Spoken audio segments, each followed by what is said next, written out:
Hello दोस्तों, स्वागत है आपका हमारे चैनल पर, जहां हम आपको किताबों का ज्ञान सरल और रोचक तरीके से पहुंचाते हैं। आज हम आपके लिए लेकर आए हैं एक ऐसी किताब की कहानी जिसने लाखों लोगों की सोच और जिंदगी को बदल दिया है। हम बात कर रहे हैं रॉबर्ट कियोसाकी की बेस्ट सेलर किताब रिच डैड पुअर डैड की। ये किताब आपको पैसे की समझ, फाइनेंशियल एजुकेशन और अमीर बनने की मानसिकता को गहराई से समझने का मौका देती है। इसमें दो डैड्स की कहानियां हैं, एक अमीर डैड और दूसरे गरीब डैड। दोनों के विचार और फैसले किस तरह से उनकी आर्थिक स्थिति को प्रभावित करते हैं, यही इस किताब का मुख्य संदेश है। इस वीडियो में हम आपको रिच डैड पुअर डैड के 6 सबक, सबसे जरूरी सिद्धांत और प्रेरणादायक कहानियों को हिंदी में सरल शब्दों में समझाने जा रहे हैं। अगर आप अपनी आर्थिक जिंदगी को बेहतर बनाना चाहते हैं तो ये वीडियो आपके लिए एक गाइड की तरह काम करेगा। इसमें आप जानेंगे कि पैसा आपके लिए कैसे काम कर सकता है, संपत्ति और कर्ज में फर्क क्या होता है, क्यों फाइनेंशियल एजुकेशन आपके स्कूल के सिलेबस से ज्यादा जरूरी है और अमीर लोग अपनी सोच से कैसे अमीर बनते हैं। यदि आपको वीडियो पसंद आए तो इसे लाइक और शेयर करें और हमारे चैनल को सब्सक्राइब करना ना भूलें, क्योंकि हमारा लक्ष्य है कि हम आपको वो ज्ञान दें जो आपकी जिंदगी को एक नई दिशा दे सके। चलिए अब बिना देरी के शुरू करते हैं इस अद्भुत सफर को और जानते हैं कि रॉबर्ट कियोसाकी की इस महान किताब ने हमें क्या सिखाया है। तो बात ऐसी है कि रॉबर्ट कियोसाकी, जो कि इस किताब के लेखक हैं, उनके 2 पिता थे। उनके एक पिता जो कि पढ़े लिखे और PhD होल्डर थे, मगर जिंदगी भर गरीबी रहे और गरीबी में ही मरे। इसीलिए ना रॉबर्ट उन्हें पुअर डैड कहते थे। वहीं उनके दूसरे पिता बहुत पढ़े लिखे तो नहीं थे, लेकिन काफी अमीर थे। इसीलिए रॉबर्ट उन्हें रिच डैड बुलाते थे। तो अब ये सोचने की बात है कि किसी भी इंसान के एक ही वक्त में 2 पिता कैसे हो सकते हैं। तो इसका जवाब यही है कि उनके गरीब पिता यानी कि रियल पिता का एक ही सपना था कि रॉबर्ट खूब मेहनत से पढ़ाई करने के बाद किसी बड़ी सी कंपनी में नौकरी करके अपने भविष्य को सुरक्षित कर ले। मगर रॉबर्ट के दूसरे पिता जो कि अमीर थे, वो एक्चुअली में रॉबर्ट के दोस्त माइक के पिता थे और वो चाहते थे कि रॉबर्ट अपनी जिंदगी में कुछ चैलेंजेस को ले, क्योंकि सारे सबक सिर्फ स्कूल में ही नहीं सीखे जाते। कुछ सबक ऐसे होते हैं जिन्हें इंसान अपनी जिंदगी के तजुर्बों से ही सीखता है। तो स्कूली पढ़ाई सिर्फ आपको अच्छे ग्रेड्स तो दिला सकती है, लेकिन जिंदगी की पढ़ाई बहुत कुछ सिखाती है। बेशक पढ़ाई लिखाई की अपनी अहमियत है, मगर सिर्फ इसके भरोसे बैठ करके ही सब कुछ हासिल नहीं किया जा सकता। तो चलिए जानते हैं कि एग्जैक्टली हमें क्या करना है और कैसे करना है। उसके लिए पहला सबक कहता है कि अमीर लोग पैसे के लिए काम नहीं करते। सुनने में थोड़ा अजीब है, लेकिन इस लाइन को समझने के लिए ये कहानी आपकी काफी मदद करेगी। तो होता ऐसा है कि एक आदमी था जिसके पास एक गड्ढा था। जब भी उसे अपने गड्ढे से कुछ मेहनत करवानी होती थी तो वो एक गाजर को उसके सामने लटका देता था। उस गाजर को देखते ही गधा उसे खाने के लालच में काम करता चला जाता था। उसे बड़ी उम्मीद थी कि एक दिन वो उस गाजर तक पहुंच ही जाएगा। अभी उस आदमी के लिए तो एक अच्छी खासी तरकीब बन गई काम करवाने की, मगर बेचारे गधे को कभी भी वो गाजर नहीं मिल पाई। अब पूछिए क्यों? क्योंकि वो गाजर बस एक छलावा है। बहुत से लोग ठीक उस गधे की तरह ही होते हैं। वो मेहनत पर मेहनत के लिए चले जाते हैं, इस उम्मीद में कि एक दिन वो अमीर बन जाएंगे, मगर पैसा उनके लिए महज एक सपना बन के रह जाता है। इस सपने के पीछे भागने से आप उस तक कभी नहीं पहुंच सकते। तो पैसे के लिए काम करने की बजाय पैसे को अपने लिए काम करने दीजिए। जब आप अमीर बनना चाहते हैं तो सिर्फ पैसे कमाने के लिए काम ना करें, क्योंकि जिस तरीके से हम अमीर बनने की राह में कदम बढ़ाते हैं, हमारा डर और लालच हम पर हावी होने लगता है कि कहीं हम गरीब के गरीब ही ना रह जाएं। बस इसी डर से हम और ज्यादा मेहनत करने में जुट जाते हैं। फिर हमारा लालच हम पर हावी होने लगता है। हम उन सारी खूबसूरत चीजों की कल्पना करने लगते हैं जो पैसे से हासिल की जा सकती हैं। अब यही डर और लालच हमें ऐसे चक्कर में उलझा देता है जो कि कभी भी खत्म नहीं होता। तो हम अब और मेहनत करते हैं कि और ज्यादा कमा सके, और फिर हमारा खर्च भी उसी हिसाब से बढ़ने लगता है। तो इसी को अमीर डैड राइट रेस कहते हैं। अब इसका नतीजा ये हुआ कि हम पैसे कमाने के लिए हद से ज्यादा मेहनत करते हैं, खर्च करते हैं, और ये एक ट्रैप है। यानी कि ये एक जाल है और आपको लालच और डर का ये ट्रैप अवॉइड करना है, क्योंकि हम में से ज्यादातर लोग जो अमीर होना चाहते हैं वो इसी ट्रैप का शिकार हो जाते हैं। तो पैसे के पीछे मत भागिए, बल्कि पैसे को अपने पीछे भागने के लिए मजबूर कर दीजिए। आपकी नौकरी लगी है तो आप काम पर यह सोच करके मत जाइए कि हर महीने आपको एक पे चेक लेना है, क्योंकि वो पे चेक आपके सारे बिल्स मुश्किल से ही भर पाता है। वैसे ये हर महीने की कहानी बन जाती है। फिर तंग आकर के आप कोई दूसरी नौकरी ढूंढ करके और ज्यादा मेहनत करने लगते हैं, लेकिन तब भी आप पैसे के लिए ही काम कर रहे होते हैं, और यही वजह है कि आप कभी भी अमीर नहीं बन पाते। सच का सामना कीजिए, आपकी जवाबदेही खुद के लिए है, ना कि दूसरों के लिए। तो आपके जो भी सवाल है वो आप खुद से पूछिए, क्योंकि उनका जवाब सिर्फ आपके ही पास है। क्या आप सिर्फ इसलिए काम कर रहे हैं कि आपकी जिंदगी में सिक्योरिटी रहे, एक ऐसी नौकरी जहां से आपको निकाले जाने का कोई डर ना हो, या फिर आप सिर्फ 2 पैसे कमाने के लिए काम करते हैं और आपको लगता है कि एक दिन आप इस तरीके से अमीर हो जाएंगे? क्या बस यही आपको सेटिस्फाई करने के लिए काफी है? अगर आपका जवाब हाँ है, तो मुझे आपकी सोच पर बड़ा अफसोस है, क्योंकि आपने जो अमीर बनने का सपना देखा है ना, वो कभी पूरा नहीं होने वाला। आप हमेशा गरीबी में ही जिएंगे। लेकिन अगर आपका जवाब ना है, तो आपका पहला कदम यह होगा कि सबसे पहले आप अपने मन से डर को हटा दीजिए, क्योंकि ज्यादा पैसा ना कमा पाने का डर और लालची आपको बगैर सोचे समझे काम करने के लिए मजबूर करता है, और हमारा यही कदम हमें नाकामयाबी की तरफ धकेलता है। बेशक हम सबके अंदर डर और चाहत की भावना होती है, और ये नेचुरल है, लेकिन उन्हें खुद पर इतना हावी ना होने दीजिए कि हम उनके बस में होकर के उलटे सीधे फैसले लेने लग जाएं। बेहतर होगा कि हम जो भी करें पहले उसके बारे में खूब सोच लें। हमेशा दिल से नहीं बल्कि दिमाग से काम ले।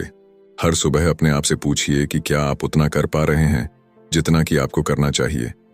क्या आप अपनी पोटेंशियल का पूरा इस्तेमाल कर पा रहे हैं? आम लोगों की तरह सोचना छोड़ दीजिए, जो काम सिर्फ और सिर्फ पैसे के लिए करते हैं।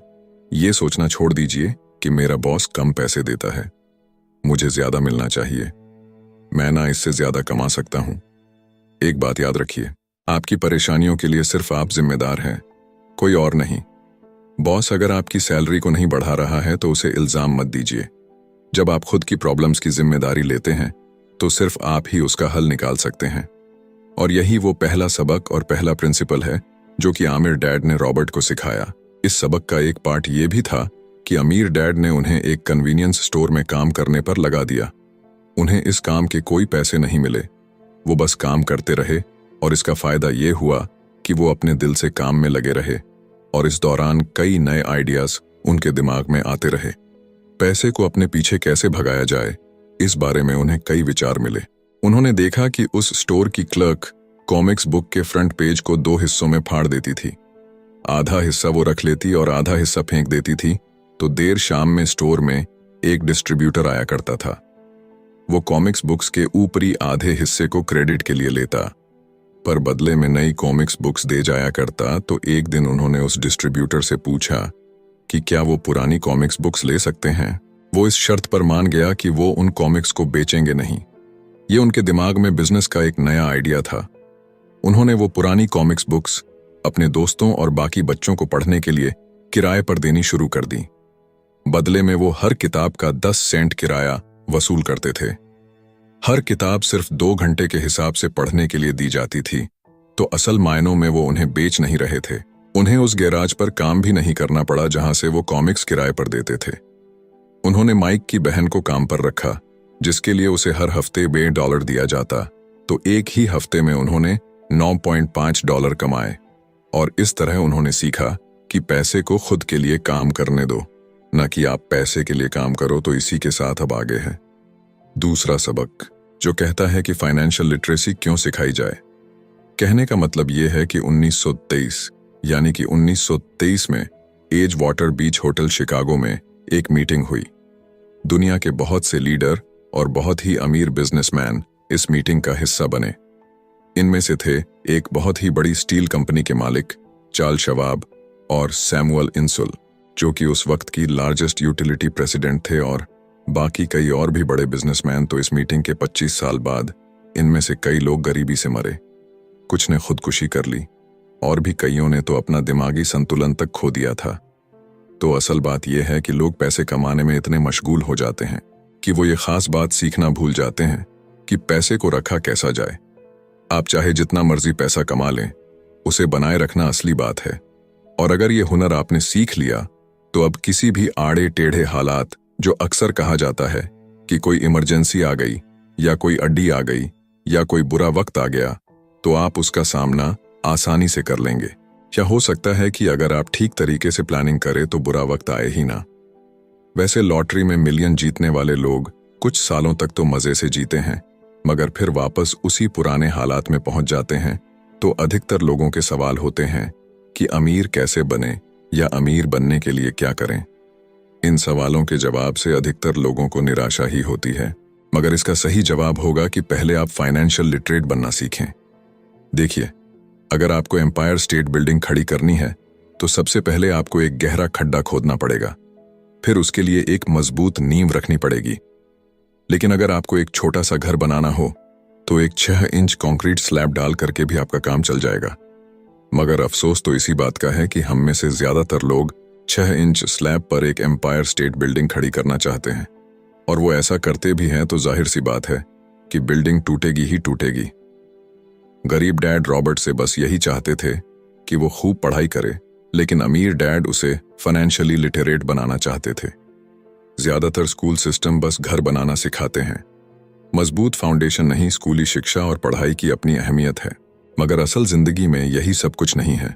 और इसी के साथ आगे है तीसरा सबक, जो कि कहता है कि लायबिलिटीज और एसेट्स के बीच में फर्क समझे और हमेशा एसेट्स खरीदे। वैसे सुनने में ये बड़ी आसान सी बात लगती है ना, लेकिन यही एक नियम है जो आपको अमीर बनाने में मदद करेगा। अक्सर गरीब और मिडिल क्लास लोग लायबिलिटीज को यानी कि जिम्मेदारियों को एसेट्स समझ लेते हैं, यानी कि अपनी संपत्ति समझ लेते हैं। मगर अमीर जानता है कि असल में एसेट्स होते क्या हैं, और वो वही खरीदता है अमीर डैड। किस यानी कि KISS किस प्रिंसिपल में यकीन रखते हैं, जिसका मतलब है कीप इट सिंपल स्टूपिड। उन्होंने लेखक और उसके दोस्त माइक को यही सिंपल बात सिखाई, जिसकी बदौलत वो इतनी मजबूत फाउंडेशन रखने में कामयाब रहे। इसी की यही सिंपल बात है कि लायबिलिटीज यानी कि अपनी जिम्मेदारियों और एसेट्स यानी कि संपत्ति के बीच में फर्क को समझे और एसेट्स खरीदे। लेकिन अगर ये इतना ही सिंपल है तो हर आदमी अमीर होता है ना। मगर यहाँ पर मामला उल्टा है। ये एक्चुअली में इतना सिंपल है कि हर कोई इस बारे में सोचता तक नहीं है। लोगों को लगता है कि उन्हें लायबिलिटीज और एसेट्स के बीच में फर्क पता है, मगर उन्हें सिर्फ लिटरेसी के बारे में मालूम है, फाइनेंशियल लिटरेसी के बारे में नहीं। मतलब ये कि इनकम स्टेटमेंट को प्रॉफिट और लॉस का स्टेटमेंट मानकर चलना चाहिए। इसका सिंपल सा मतलब है कि इनकम यानी कि आपके पास कितना पैसा आया, और एक्सपेंस यानी कि आपके पास से कितना पैसा खर्च हुआ। बैलेंस शीट एसेट्स और लायबिलिटीज के बीच बैलेंस बताती है। बहुत से पढ़े लिखे अकाउंटेंट को भी ये पता नहीं होता है कि आखिर बैलेंस शीट और इनकम स्टेटमेंट कैसे एक दूसरे से जुड़े हैं। और अगर हम इस बात को समझना चाहें तो एसेट्स वो चीजें होती हैं जो आपके लिए पैसे कमाने का काम करती हैं। मान लीजिए आप कोई घर खरीद करके उसे किराए पर देते हैं, तो उसी किराए से आप वो लोन भी चुका सकते हैं जो आपने घर खरीदने के लिए लिया था। अब घर भी आपका हुआ और उससे मिलने वाला किराया भी। इसके उलट लायबिलिटीज आपकी जेब से पैसे खर्च करवाती है, जैसे कि घर खरीद करके उसमें रहने से आपको कोई किराया नहीं मिलने वाला। तो अब आप समझ गए होंगे कि अगर अमीर बनना है तो एसेट्स खरीदिए, और गरीब ही रहना है तो लायबिलिटीज। अमीर लोगों के पास ज्यादा पैसा इसलिए होता है कि वो इस KISS keep it simple stupid principle पर यकीन करते हैं। वहीं दूसरी तरफ गरीब लोग इस प्रिंसिपल को ठीक से समझ ही नहीं पाते। इसीलिए इस बात पर जोर दिया जा रहा है कि सिर्फ लिटरेट नहीं बल्कि फाइनेंशियल लिटरेट बनिए। सिर्फ नंबर से कुछ नहीं होता। फर्क तो तब पड़ता है जब आप अपनी कहानी खुद लिखे। अधिकतर परिवारों में देखा गया है कि जो मेहनती होता है उसके पास पैसा भी ज्यादा होता है, मगर उसका फायदा क्या? जब सारा पैसा लायबिलिटीज में ही खर्च हो जाए तो आइए समझते हैं कि मिडिल क्लास आदमी अपना पैसा किस तरीके से खर्च करता है। और अगर यही उनका तरीका रहता है तो सारी जिंदगी वो मिडिल क्लास ही बनकर रहेंगे, या क्या पता उससे भी नीचे चले जाएं, क्योंकि आप देख सकते हैं कि उनका सारा पैसा लायबिलिटीज यानी कि जिम्मेदारियों में ही खर्च हो रहा है। कभी मोर्टगेज, कभी रेंट, कभी car loan, house loan, credit card का बिल फीस, बिजली का बिल और भी ना जाने क्या क्या। उनकी सारी कमाई इसी में खर्च हो जाती है। दूसरी ओर गरीब लोग हैं जिनकी कोई लायबिलिटी तो नहीं है, मगर उनके कोई एसेट्स भी तो नहीं होते। वो भी पैसा कमाते हैं, सैलरी पाते हैं, मगर हर रोज के खर्चों में उनका सारा पैसा उड़ जाता है। माना कि एक गरीब आदमी $1000 कमाता है, उसमें से $300 वो अपने छोटे से घर के किराए में खर्च करता है, $200 उसके आने जाने का किराया, $200 टैक्स और $300 खाने और कपड़ों में खर्च हो जाता है। तो अब उसके पास बचा क्या? कुछ भी नहीं, और कभी कभी तो उधार लेकर के भी उसे काम चलाना पड़ता है, जिससे कि वो और भी ज्यादा गरीब हो जाता है। इसके विपरीत अमीर लोग एसेट्स खरीद के रखते हैं, फिर उनके वो एसेट्स उन्हें और पैसा कमा कर देते हैं। उनकी कमाई इस तरह 2 से 4, 4 से 8 होती जाती है। अधिकतर अमीर लोग दिमाग से काम लेते हैं और वो घर लोन पर लेकर उसे किराए पर लगा देते हैं। बिना मेहनत के हर महीने किराया मिलता है, जिससे वो अपना लोन भी चुकता कर लेते हैं। इसे कुछ यूं समझते हैं, आप मानिए कि लोन की इंस्टॉलमेंट $1 है, तो ये अपने घर का $2 किराया वसूल करेंगे, $1 बैंक को देंगे, $1 अपनी जेब में तो हो गया ना, बिना मेहनत के पैसा कमाना। तो एक्चुअली में अमीर डैड और गरीब डैड के बीच बस सोच का फासला है। अपना पैसा कैसे खर्च करें, सिर्फ यही मुद्दे की बात है और कुछ नहीं। 1966 के दिनों में अगर बच्चों से पूछा जाता था कि वो बड़े होकर क्या बनेंगे, तो सबके पास यही जवाब होता था कि वो अच्छे ग्रेड्स लाएंगे और डॉक्टर बनेंगे, इंजीनियर बनेंगे। तब सबको यही लगता था कि अच्छे ग्रेड्स लेकर के वो बहुत पैसा कमा सकेंगे। हालांकि उनमें से बहुत बच्चे आज बड़े होकर के डॉक्टर बन चुके हैं। बावजूद इसके उनमें से काफी लोग आज भी फाइनेंशियली स्ट्रगल करते नजर आएंगे, क्योंकि उन्हें हमेशा यही लगा कि ज्यादा पैसा कमाने से उनकी सारी परेशानियां दूर हो जाएंगी। मगर आज के दौर में ऐसा नहीं है।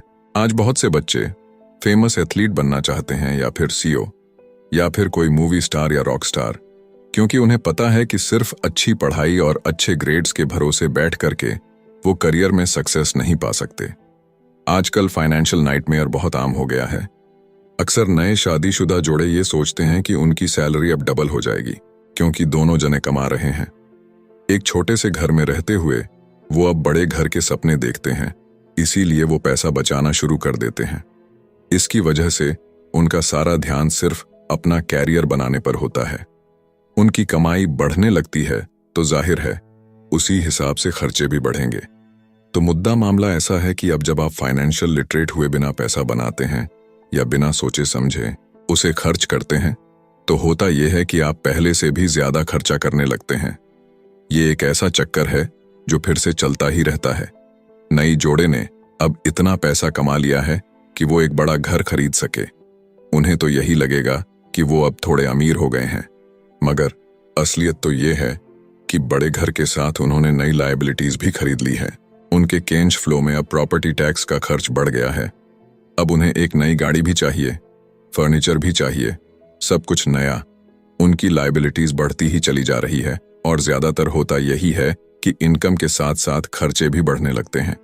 फिर एक दिन अचानक इस सच्चाई का खुलासा होता है, मगर तब तक हम इस राइट रेस में बुरे तरीके से फंस चुके होते हैं। फिर ऐसे ही लोग हमारे लेखक रॉबर्ट के पास आकर के पूछते हैं कि अमीर कैसे बना जाए। अब यही सवाल तो मुसीबत की जड़ है, क्योंकि सबको लगता है कि पैसा ही हर चीज का इलाज है। ये मानना ही एक बड़ी गलती है।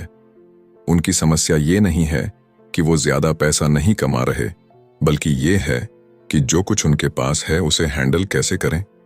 वैसे एक कहावत है जो यहां पर लागू होती है, जब तुम खुद को एक गहरे गड्ढे में पांव तो और खोदना छोड़ दो। क्योंकि ज्यादातर लोग पब्लिक स्पीकिंग से घबराते हैं। मनोचिकित्सक यानी कि साइकेट्रिस्ट का मानना है कि लोग इसलिए घबराते हैं क्योंकि उन्हें रिजेक्शन का डर होता है, औरों से अलग होने का डर होता है। लोग हमारे बारे में क्या सोचेंगे या हम पर वो कहीं हंसेंगे तो नहीं, बस यही सोचकर कि ज्यादातर लोग पब्लिक स्पीकिंग से दूर भागते हैं। वो वही करना पसंद करते हैं जो सब कर रहे होते हैं। ऐसे लोग खुद को भीड़ का हिस्सा बना करके संतुष्ट हो जाते हैं। आपका घर आपका सबसे बड़ा एसेट है, लोन लीजिए। अरे अब तो प्रमोशन हो गया है, अब तो सैलरी बढ़ गई है, तो नया घर तो ले ही लो। यही सब बातें ना हम लोगों से सुनते आ रहे हैं, और फिर हम भी ना उसी रास्ते पर चल पड़ते हैं, क्योंकि जो सब कर रहे हैं वो जरूर से सही ही होगा। भाई इतने सारे लोग मिलकर के कोई गलती तो नहीं कर सकते ना, ऐसा हम सोचते हैं, राइट? मगर नहीं, ऐसा बिल्कुल भी नहीं है। अमीर डैड ने कहा था कि जापानीज लोग 3 चीजों की ताकत जानते थे, तलवार, कीमती जवाहरात और शीशा। तलवार बाजुओं की ताकत का प्रतीक है, कीमती जवाहरात पैसे की ताकत का, और शीशा खुद के अंदर छुपी हुई ताकत को दिखाता है, और वही हमारी सबसे बड़ी ताकत है। जब आप खुद को जानते हैं शीशे के सामने, अगर आप खुद से सवाल पूछ सकते हैं कि मैं सही हूं या मुझे भी भीड़ का हिस्सा बनकर रहना चाहिए, तो जो जवाब आपको मिलेगा बस वही आपकी असली ताकत है। तो गरीब और मिडिल क्लास खुद को पैसे का गुलाम बनने देते हैं, इसीलिए वो कभी भी अमीर नहीं बन पाते। 16 साल के रॉबर्ट और माइक अमीर डैड के साथ हर उस मीटिंग में जाया करते थे जो वो अपने अकाउंटेंट, मैनेजर्स, इन्वेस्टर और एम्प्लॉयज के साथ रखा करते।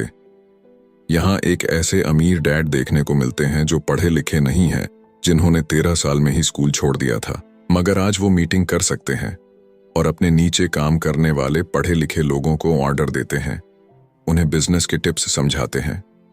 एक ऐसा इंसान जो भीड़ का हिस्सा नहीं बना, जिसने रिस्क लिया और जिसने लोगों की परवाह नहीं की, जिससे ये डर नहीं था कि लोग उसके बारे में क्या सोचेंगे। इन मीटिंग्स का नतीजा ये हुआ कि लेखक और उनका दोस्त दोनों स्कूली पढ़ाई में मन नहीं लगा पाए।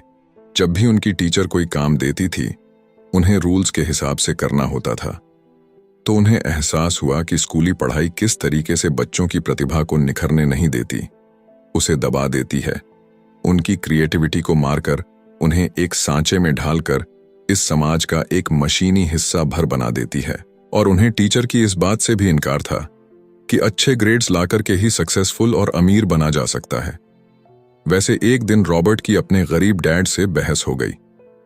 उनके पिता का मानना था कि उनका घर उनके लिए सबसे बेस्ट इन्वेस्टमेंट है, मगर वो एक रेड रेस में भाग रहे थे। उनकी इनकम और खर्चे बराबर ही थे, उन्हें पूरा करने के लिए उनके पास एक पल की भी फुर्सत नहीं थी। यही बात रॉबर्ट उन्हें समझाना चाह रहे थे कि उनके पिता के लिए वो घर एसेट नहीं बल्कि लायबिलिटी है। घर पर उनके पैसे खर्च हो रहे थे, बदले में मिल कुछ नहीं रहा था। ये बात उनके गरीब डैड नहीं समझ पा रहे थे। तो बस यही फर्क था गरीब और अमीर डैड के बीच में। खैर, उनकी बहस तो चलती रही। उन्होंने अपने गरीब पिता को बताया कि अधिकतर लोगों की जिंदगी लोन चुकाने में ही निकल जाती है।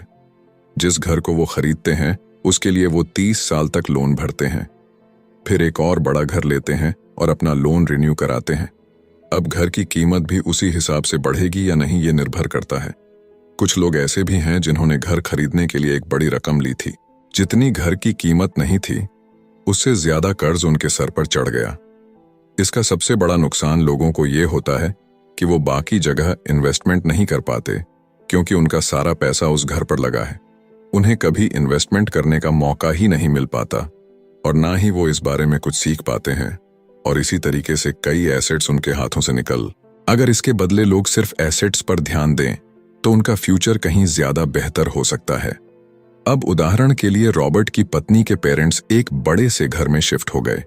उनका सोचना था कि अपने लिए बड़ा और नया घर लेना एक सही फैसला है, क्योंकि बाकियों की तरह उन्हें भी घर लेना एक एसेट्स लगता था।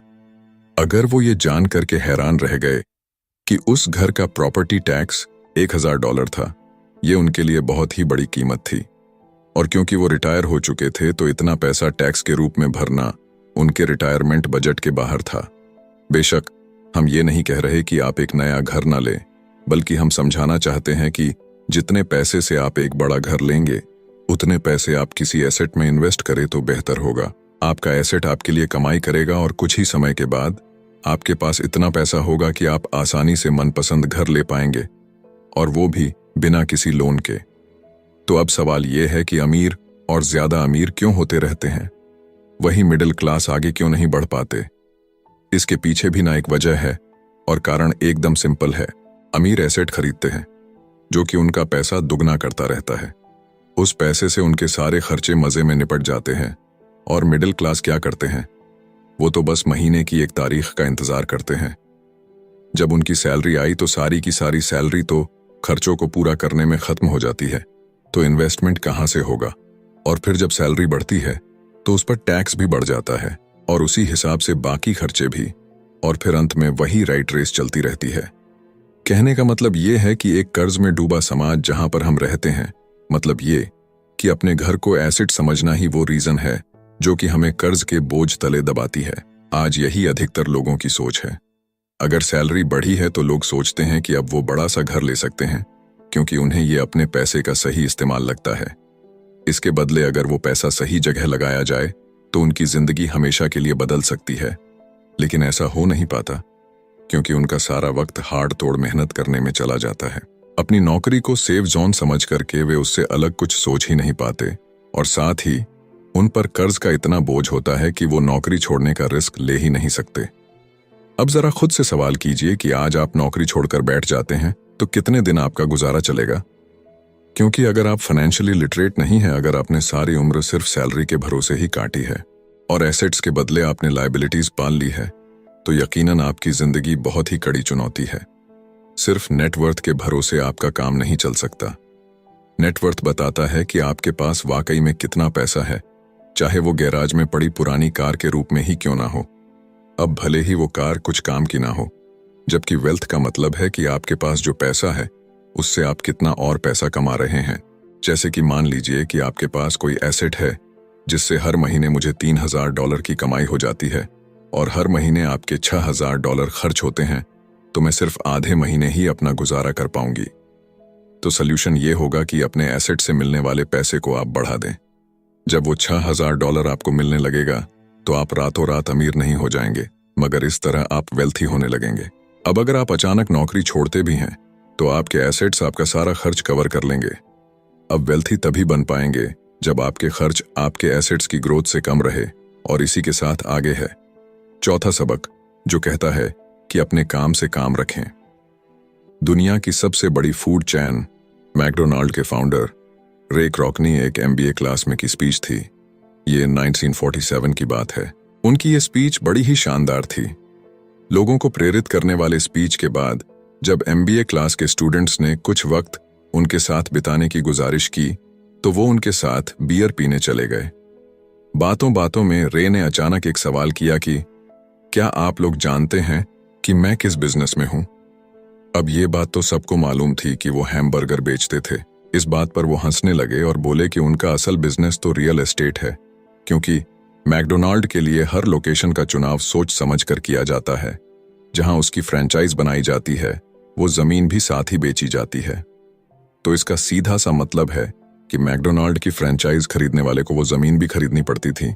तो इस तरीके से ये एक रियल एस्टेट बिजनेस भी हुआ। यही सबक अमीर डेंड ने रॉबर्ट को सिखाया कि अक्सर लोग खुद के लिए छोड़ करके बाकी सबके लिए काम करते हैं। वो टैक्स पे करके गवर्नमेंट के लिए काम करते हैं, वो उस कंपनी के लिए काम करते हैं जहां वो नौकरी करते हैं, बैंक का मॉर्टगेज देकर उसके लिए काम करते हैं। और ये सब इसलिए क्योंकि हमारा एजुकेशन सिस्टम ही ऐसा है। स्कूल हमें एम्प्लॉय बनना सिखाता है, ना कि एम्प्लॉयर। जो आप पढ़ते हैं वही आप बनते हैं।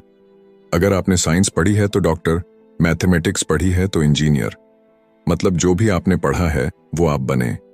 अब मुसीबत तो ये है कि इससे छात्रों का कोई भला नहीं हो पाता, क्योंकि वो नौकरी और बिजनेस के बीच के फर्क में उलझ कर रह जाते हैं। जब कोई पूछता है कि आपका क्या बिजनेस है तो आपको ये नहीं बोलना चाहिए कि मैं तो एक डॉक्टर हूं या एक बैंकर हूं, क्योंकि वो आपका प्रोफेशन है, बिजनेस नहीं। कहने का मतलब ये है कि आप जो भी करते हैं उसे अपना बिजनेस बनाइए, नौकरी नहीं। अपनी सारी उम्र दूसरों के लिए काम करके उन्हें अमीर करने में बर्बाद ना करें, बल्कि खुद की जिंदगी को खुशहाल बनाने के लिए काम करें। बहुत से लोगों को इस बात का एहसास बड़ी देर से होता है कि उनका हाउस लोन उनकी जान ले रहा है, और फिर उन्हें लगता है कि जिसे वो एसेट मानने की गलती कर रहे थे, एक्चुअली कभी वो एसेट था ही नहीं। जैसे उन्होंने कार ली तो उससे जुड़े तमाम खर्चे उनकी लायबिलिटीज बन गए, तो उनकी मुसीबतें शुरू हो जाती हैं। इसीलिए तो हम एसेट कॉलम पर इतना ज्यादा जोर दे रहे हैं ना कि आपकी इनकम कॉलम पर, और यही फाइनेंशियली सिक्योर होने का सही तरीका है। आप कितने अमीर हैं ये जानने का सही तरीका नेटवर्थ इसलिए नहीं है क्योंकि जब भी आप अपने एसेट बेचते हैं तो उन पर भी टैक्स लगता है। आपको उतना पैसा नहीं मिलता जितना कि आप सोचते हैं। आपके बैलेंस शीट के हिसाब से आपको जितना भी पैसा मिलेगा उस पर भी आपको टैक्स देना पड़ेगा। ये किताब आपको कभी ये सलाह नहीं देगी कि आप अपनी नौकरी छोड़ें। आप अपनी नौकरी करते रहिए और साथ ही एसेट्स भी खरीदते रहिए। और एसेट्स से मेरा मतलब है सही और असली मायने में एसेट्स। मैं ये नहीं कहूंगी कि आप कोई कार्ड लीजिए, क्योंकि वो मेरी नज़र में असेट्स यानी कि संपत्ति नहीं है, क्योंकि जैसे ही आप उसे चलाना शुरू करते हैं वो अपनी कीमत का 25% खो देती है। अब किस तरह के एसेट्स खरीदे जाने चाहिए, यहां हम आपको कुछ उदाहरण देते हैं। ऐसा बिजनेस जहां आपकी मौजूदगी जरूरी ना हो, जो दूसरे लोग आपके लिए चलाएं, क्योंकि आप वहां पर ज्यादा वक्त देंगे तो वो बिजनेस नहीं, नौकरी होगी। दूसरा है रियल एस्टेट पे पैसा लगाएं। तीसरा है स्टॉक और बांड खरीदे। तो जब एसेट खरीदे तो अपनी पसंद की चीजों पर पैसा लगाएं, क्योंकि आपका मन होगा तभी आप उस पर ध्यान दे पाएंगे। अगर उसमें आपकी रुचि होगी तो आप उसे बेहतर समझ पाएंगे। रॉबर्ट को रियल एस्टेट और स्ट्रोक्स में रुचि थी, खासकर छोटी कंपनीज में इन्वेस्ट करना। अपने अमीर डैड की सलाह पर उसने अपनी नौकरी कभी नहीं छोड़ी। वो जॉब करता रहा, साथ ही अपने एसेट कॉलम को बड़ा और मजबूत बनाता चला गया। एक पैसा भी जो आप कमाते हैं उसे बेकार न जाने दें। अपने पैसे को अपना गुलाम मानकर चलिए, जो कि आपके लिए काम करे। आप लग्जरी खरीदना चाहते हैं, शौक से खरीदे, कोई बड़ी बात नहीं, मगर ये ना भूले कि अमीर और मिडिल क्लास में यही सोच का फर्क है। जहां मिडिल क्लास पैसा आते ही पहले लग्जरी में खर्च करेगा, वहीं अमीर आदमी उसे अंत में खरीदेगा। और इतना समझ लेने के बाद अब अगले सबक में आप अमीर लोगों के सबसे बड़े सीक्रेट के बारे में जानेंगे। तो 5वां सबक कहता है कि अमीर पैसा इन्वेंट करते हैं। अलेक्जेंडर ग्राहम बेल ने टेलीफोन इन्वेंट करने के बाद उसे पेटेंट कर दिया था। इनका बिजनेस बढ़ा और संभालने में मुश्किल होने लगी तो वो वेस्टर्न यूनियन गए और उन्हें अपना पेटेंट और छोटी सी कंपनी $1,00,000 में बेचने की पेशकश की। उस वक्त की वेस्टर्न यूनियन के प्रेसिडेंट ने पेशकश को ठुकरा दिया। उन्हें ये दाम कुछ ज्यादा ही लग रहे थे और फिर उसके बाद एक बड़ी कंपनी AT&T का जन्म हुआ। रॉबर्ट 1984 से प्रोफेशनल तौर पर पढ़ा रहे हैं। एक चीज जो हजारों लोगों को पढ़ाने के बाद उन्होंने जानी तो वो ये कि उन सब लोगों में पोटेंशियल था, बल्कि हर एक इंसान में पोटेंशियल है जो कि हमें महान बना सकती है। इसके बावजूद जो हमें रोकता है वो है खुद पर डाउट रखना। स्कूल छोड़ने के बाद हमें पता चलता है कि जिंदगी में आगे बढ़ने के लिए सिर्फ ग्रेड्स ही काफी नहीं होते। जैसे सिर्फ स्मार्ट लोग ही आगे नहीं बढ़ते, बल्कि वे बढ़ते हैं जो कि बोल्ड भी होते हैं। ये सच है कि फाइनेंशियल जीनियस होने के लिए इसकी नॉलेज भी होनी चाहिए, मगर साथ ही हिम्मत और बोल्डनेस भी चाहिए। ज्यादातर लोग पैसे के मामले में कोई रिस्क नहीं लेना चाहते, मगर अमीर होने के लिए आपको रिस्क लेने ही पड़ेंगे, क्योंकि हो सकता है कि आने वाले सालों में एक नया बिल गेट्स पैदा हो या अगला अलेक्जेंडर और बाकी शायद दिवालिया बनकर गरीब हो जाए। अब ये आपकी मर्जी है, आप इनमें से क्या बनना चाहते हैं। अगर आप अपना फाइनेंशियल IQ बढ़ाते हैं तो बहुत कुछ हासिल कर सकते हैं, और अगर नहीं तो आने वाले साल और भी डरावने हो सकते हैं, क्योंकि हर पुराना जाता है तो नया आता है। तो जो आज है वही सबसे खुशहाल वक्त है। आज के दौर में लोग ज्यादा फाइनेंशियली स्ट्रगल कर रहे हैं क्योंकि उनकी सोच अभी भी पुरानी है। फिर वे अपनी गलती ना मानकर या तो अपने बॉस को इल्जाम देंगे या नई टेक्नोलॉजी को। जो कभी कल के दौर में एसेट था वही आज लायबिलिटी बन चुका है, तो आपको अपडेट रहने की जरूरत है। रॉबर्ट ने एक गेम डिजाइन किया जिसे वो कींच फ्लो कहते हैं। ये लोगों को सिखाता है कि पैसा कैसे काम करता है, अमीर बनने की राह क्या है और राइट रेस से बाहर कैसे निकले। ये सारी चीजें इस गेम से समझाने की कोशिश की गई है। एक दिन एक औरत आई। गेम खेलने के दौरान उसने एक बोर्ड कार्ड जीता, जिसका मतलब था कि उसने उस गेम में एक बोर्ड जीती। वो औरत बड़ी खुश हुई, मगर जब उसे पता चला कि वोट लेने के लिए तो उसे एक बड़ी रकम टैक्स भरनी होगी, तो उसकी खुशी गायब हो गई। वो वोट उसके लिए अब एसेट नहीं बल्कि लायबिलिटी बन गई। उसे पता चला कि ऐसे तो ये वोट उसकी जान ही ले लेगी। उसे ये आइडिया समझ में ही नहीं आया और रिफंड की मांग की। उसे उसके पैसे वापस मिल गए और वो चली गई, मगर बाद में उसने फोन करके बताया कि उसे अब गेम का आइडिया कुछ समझ में आने लगा था। वो उस गेम से अपनी लाइफ को जोड़ करके देख पा रही थी। पैसा कैसे काम करता है, इस बात को समझ ना पाने की वजह से उसका गुस्सा जायज था। हम भी अक्सर यही करते हैं। जो बात हमारी समझ से परे होती है उस पर गुस्सा आता है और हम जिंदगी की हर परेशानी के लिए उसे ब्लामे करना शुरू कर देते हैं। मगर अगर ठंडे दिमाग से सोचे तो ये तरीका एकदम गलत होगा। बेहतर होगा कि हम उन्हें समझने की कोशिश करें, तो गेम ऑफ लाइफ जीत सकते हैं। बहुत से लोग कैश फ्लो गेम में खूब पैसा जीतते हैं, फिर उन्हें समझ ही नहीं आता कि उस पैसे का क्या करें, तो वो हैरान होने लगते हैं। इसकी वजह है उनकी पुरानी सोच जो आगे नहीं बढ़ने देती, और फिर वो बाद में सारा पैसा ही हार बैठते हैं। कुछ लोग कहते हैं कि वे हार गए क्योंकि उनके पास सही पत्ते नहीं थे। बहुत से लोग इस तरह जिंदगी में सही मौकों की तलाश में बैठे रहते हैं। कुछ लोग तो सही मौका मिलता भी है तो उसका फायदा नहीं उठा पाते क्योंकि वो कहेंगे कि उनके पास पैसा ही नहीं था। अब कुछ ऐसे भी होते हैं जिन्हें पैसा और मौका दोनों मिले, फिर भी वो कुछ हासिल नहीं कर पाए क्योंकि एक्चुअली में वो समझ ही नहीं पाए कि ये एक अपॉर्चुनिटी है। फाइनेंशियल इंटेलिजेंस का मतलब है कि आप पैसे को लेकर कितने क्रिएटिव हो सकते हैं। अगर आपको मौका मिलता है तो बगैर पैसे के आप क्या करेंगे, और अगर पैसा है मगर मौका नहीं तो उस सूरत में आप क्या करेंगे। ये सब आपकी फाइनेंशियल इंटेलिजेंस पर निर्भर करता है। ज्यादातर लोग इस बात का एक ही सॉल्यूशन जानते हैं कि खूब मेहनत करके खूब पैसा कमाया जाए, लेकिन आपको सीखना है कि अपने लिए मौका कैसे पैदा किया जाए, न कि उसके इंतजार में बैठे रहे। सबसे खास बात अमीरों की जो है वो ये है कि उन्हें पता है कि पैसा असली चीज नहीं है। असली चीज है इसका सही मतलब जानना, ये जान लेना कि जो हमें चाहिए वो हम इससे बना सकते हैं। हमारा दिमाग हमारे लिए सबसे बड़ा एसेट होता है। यही हमें सुपर रिच बना सकता है या सुपर पुअर, निर्भर करता है कि हम कैसे इसका इस्तेमाल करें। जो लोग सफल हैं उनके साथ कदम मिलाकर चलना है, तो आपको ये सीखना पड़ेगा कि पैसा बढ़ाने की चाहत को खुद के अंदर कैसे पैदा करें। आपको अपने सबसे बड़े एसेट यानी कि आपके दिमाग को इन्वेस्ट करने की जरूरत है। आपको फाइनेंशियली इंटेलिजेंट होना पड़ेगा। तो आइए इसे हम समझते हैं एक उदाहरण से। 1990 के दशक में एरिज़ोना और फिनिक्स के आर्थिक हालात बुरे चल रहे थे। वहां के लोगों को हर महीने $100 बचाने की सलाह दी जा रही थी। बुरे वक्त के लिए पैसा बचाने का विचार कुछ हद तक सही भी है, मगर उस पैसे का क्या फायदा जो आप जमा करते जाते हैं। इससे तो अच्छा है कि उनका कुछ हिस्सा इन्वेस्ट किया जाए जो कि आगे चलकर आपको फायदा दे। खैर, बात करते हैं एरिज़ोना और फिनिक्स के लोगों की जो आर्थिक तंगी झेल रहे थे। ऐसे में इन्वेस्टर को ये एक बढ़िया मौका लगा। लोग जो अपनी प्रॉपर्टी अपने पौने दामों में बेच रहे थे उसे कई इन्वेस्टर्स ने हाथों हाथ खरीद लिया। रॉबर्ट ने भी $75,000 की कीमत वाला एक घर सिर्फ $20,000 में खरीद लिया। इसके बाद उन्होंने अर्तोनी के ऑफिस में एक ऐड दिया, $75,000 वाला घर सिर्फ $60,000 में। बस इसे लेने के लिए ग्राहक टूट पड़े। रॉबर्ट का फोन बजना बंद ही नहीं हो रहा था कि ये पैसा उनको उस एसेट से मिलने जा रहा था जो उन्होंने प्राइमरी नोट के रूप में ग्राहक से लिया था, और उन्हें ये पैसा कमाने में केवल 5 घंटे लगे। उन्होंने जो $40,000 इन्वेंट करे वो उनके एसेट कॉलम से क्रिएट हुए थे, और बगैर टैक्स के उन्होंने अचानक ही मिले एक मौके का फायदा उठाकर ये पैसा क्रिएट अपने इनकम कॉलम में ऐड कर लिए।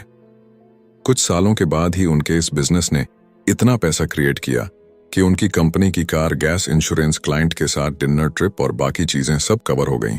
जब तक गवर्नमेंट उन खर्चों पर टैक्स लगाती, इनमें से ज्यादातर चीजें प्री टैक्स एक्सपेंसेस में खर्च हो चुकी थीं। कुछ सालों के बाद ही जो घर $60,000 में बिका था अब वो $1,10,000 का था। अभी भी उनके पास कुछ मौके थे, मगर वो इतने कम थे कि उनके लिए रॉबर्ट को एक वैल्यूएबल एसेट लगाना पड़ता, और अपना वक्त भी तो वो आगे बढ़ गए। उन्हें अब नए मौकों की तलाश करनी थी। अब आप एक सवाल खुद से कीजिए, मेहनत करना भी बहुत मेहनत का काम है। 50% टैक्स भरिए और बाकी बचाइए। अब वो सेविंग्स आपको 5% इंटरेस्ट देगी, और फिर उस पर भी आप और टैक्स भरे। इससे तो अच्छा होगा कि आप अपना पैसा और टाइम अपने सबसे पावरफुल एसेट यानी कि अपने दिमाग पर इन्वेस्ट करें और फाइनेंशियली इंटेलिजेंट बने। ये दुनिया कभी भी एक सी नहीं रहती, जो आज या कल नहीं होगा। कभी मंदी तो कभी तेजी का दौर चलता रहेगा। वक्त के साथ टेक्नोलॉजी और भी बेहतर होती जाएगी। आज मार्केट ऊपर है तो कल नीचे होगा। खासकर स्टॉक मार्केट तो हर रोज बदलता है, मगर इससे आपको क्या फर्क पड़ेगा? अगर आप फाइनेंशियली इंटेलिजेंट है तो क्योंकि आप तो हर हालात के लिए तैयार रहेंगे। आपको जिंदगी में बेशुमार मौके मिलेंगे जहां पर आप अपनी फाइनेंशियल इंटेलिजेंट का फायदा उठा सकते हैं। जरूरत है तो बस उन मौकों को लपकने की। अमूमन हम दो तरह के इन्वेस्टर देख सकते हैं। पहले वो जो पैकेज इन्वेस्टमेंट खरीदते हैं, और ये काफी आसान और बगैर झंझट का काम है। दूसरे इन्वेस्टर अपने लिए खुद ही इन्वेस्टमेंट क्रिएट करते हैं। इनको आप प्रोफेशनल भी कह सकते हैं। जितना ये इन्वेस्ट करते हैं उससे कई गुना ज्यादा पैसा बना लेते हैं। अब अगर आप इस तरह के इन्वेस्टर बनना चाहते हैं तो आपको खास तौर पर इन 3 स्किल्स को समझने की जरूरत है। पहली, ऐसी अपॉर्चुनिटी ढूंढिए जो कि बाकी न ढूंढ सके। याद रहे कि आपका दिमाग वो देख सकता है जो बाकियों की आंखें भी नहीं देख पाए। दूसरा है, पैसा बढ़ाइए। जब पैसे की जरूरत पड़े तो मिडिल क्लास केवल बैंक जाता है, मगर दूसरे टाइप के इन्वेस्टर पैसा बढ़ाकर के कैपिटल रेस करते हैं। उन्हें हमेशा बैंक की जरूरत नहीं पड़ती। और आगे ये तीसरा, स्मार्ट लोगों को ऑर्गेनाइज कीजिए। इंटेलिजेंट लोग वो होते हैं जो अपने से ज्यादा स्मार्ट लोगों के साथ मिलकर के काम करते हैं। इसीलिए इन्वेस्ट करने से पहले अपने इन्वेस्टमेंट एडवाइजर को चुनें। मुझे मालूम है कि यह सब आपके लिए कुछ ज्यादा है, मगर इसके रिवॉर्ड्स तो बड़े ही शानदार हैं। जिंदगी में रिस्क बहुत है, लेकिन उन्हें हैंडल करना सीख करके ही आप अमीर बन पाएंगे। और इसी के साथ आगे है छंटवा सबक, सीखने के लिए काम करें, पैसे के लिए नहीं। तो बात ऐसी है कि एक बार एक जर्नलिस्ट ने रॉबर्ट का इंटरव्यू लिया था। रॉबर्ट उसके आर्टिकल पहले भी पढ़ चुके थे और उस जर्नलिस्ट के लिखने के स्टाइल से बहुत ही प्रभावित थे। इंटरव्यू जब पूरा हुआ तो उस जर्नलिस्ट ने रॉबर्ट को बताया कि वो एक मशहूर लेखिका बनकर उनकी ही तरह एक दिन फेमस होना चाहती है। तो रॉबर्ट ने उनसे पूछा, तो ऐसा क्या है जो उन्हें मशहूर होने से रोक रहा है? इस सवाल के जवाब में उस जर्नलिस्ट ने कहा, उनकी जॉब आगे नहीं बढ़ पा रही है। इस पर रॉबर्ट ने सुझाव दिया कि उस जर्नलिस्ट को कोई सेल्स क्लास ज्वाइन कर लेनी चाहिए। जर्नलिस्ट ने बताया कि उनकी एक दोस्त उन्हें पहले ही ये ऑफर दे चुकी है, मगर उन्हें ये छोटा काम लगता है। वो ये भूल गई थी कि रॉबर्ट खुद कभी सेल्स स्कूल जा चुके थे। तो इस बात का पॉइंट ये है कि अगर आपके पास कोई टैलेंट है जिसके दम पर आप कुछ पैसा कमाना चाहते हैं, तो आपका टैलेंट काफी नहीं होगा, क्योंकि उस टैलेंट को कैसे भुनाया जाए जब तक आप ये बात नहीं जानते, आपका टैलेंट यूं ही बेकार है। जब तक आप उसे लोगों के सामने पेश करने का हुनर नहीं सीख जाते, आप कुछ नहीं कमा सकते। तो बेचने की कला सीखने में कोई शर्म की बात नहीं है। किसी भी सेल्समैन को इसके लिए शर्मिंदा नहीं होना चाहिए। एक तो सबसे बड़ा फर्क अमीर डैड और गरीब डैड के बीच में था, वो ये है कि गरीब डैड हमेशा नौकरी की चिंता करते थे कि जॉब हमेशा सिक्योर रहे, क्योंकि एक सेफ जॉब ही उनके लिए सब कुछ थी। जबकि अमीर डैड हमेशा सिर्फ और सिर्फ कुछ सीखने पर जोर देते थे। अमीर बनने के लिए आपको बहुत कुछ सीखना पड़ेगा। इसके अलग पहलू को देखें तो स्कूल हमें रिवॉर्ड करते हैं किसी एक ही खास चीज में महारत के लिए। इसका एक उदाहरण देखिए, जब डॉक्टर मास्टर की डिग्री लेते हैं तो उसके बाद किसी एक स्पेशल फील्ड में डॉक्टरेट करते हैं, जैसे कि पीडियाट्रिक या कुछ और, मतलब एक छोटे से विषय पर उन्हें बहुत पढ़ना पड़ता है उस फील्ड में महारत के लिए, और यही उनका रिवॉर्ड होता है। ऐसे ही बहुत कुछ जानने के लिए जो थोड़ा बहुत आप सीखते हैं, वो नॉलेज तभी आएगी जब आप अलग अलग कंपनीज के लिए काम करेंगे, दुनिया की अलग अलग चीजों को जाएंगे, चीजें कैसे काम करती है, ये सभी बातें अनुभव करेंगे, तभी आपकी नॉलेज बढ़ेगी। शायद यही वजह थी कि अमीर डैड छोटे रॉबर्ट और माइक को अपने साथ लेकर जाते थे जब वे अपने डॉक्टर, अकाउंटेंट्स, लॉयर या किसी प्रोफेशनल से मिलने जाते।